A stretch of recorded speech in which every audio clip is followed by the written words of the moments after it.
ഏത് മഴയത്തും വെയിലത്തും എവിടെ സ്റ്റേജിട്ടാലും അവിടെ പാടണം അല്ലേ? ഇതൊന്നും ഒത്തിരിയല്ല, 10-25 വർഷമാകുന്നു.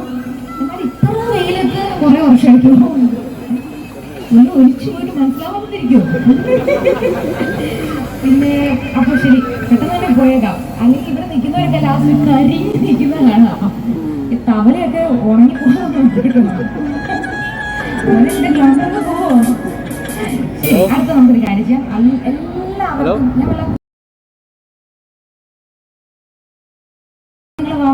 സ്റ്റേജിൽ കൂളിംഗ് ഗ്ലാസ് വെച്ചിട്ട് ഇപ്പൊ പാടാറുള്ളൂ ഒക്കെ. ശരി, അപ്പൊ നിങ്ങൾക്ക് എല്ലാവർക്കും ഇഷ്ടപ്പെടുന്ന ഇച്ചിരി തണുപ്പ് കിട്ടുന്ന ഒരു പാട്ട് നമ്മുടെ നിത്യമാമന ആലപിച്ച് അടുത്ത കാലത്ത് ഹിറ്റായ, ഇത്രയും ചൂടത്ത് നിങ്ങളൊക്കെ ആഗ്രഹിക്കുന്ന നിങ്ങളുടെ ഇഷ്ടപ്പെട്ട ആളെ കൈ പിടിച്ച് തണുപ്പുള്ള സ്ഥലത്തോട്ട് പോവാൻ അല്ലെ? നിങ്ങൾ ആഗ്രഹിച്ചോളൂ, നിങ്ങൾ യാത്ര പോയിക്കോളൂ. ആ കൂട്ടത്തിൽ ഞാൻ നിങ്ങൾ ഒരു പാട്ടിലൂടെ കൊണ്ടുപോകണം. റെഡി?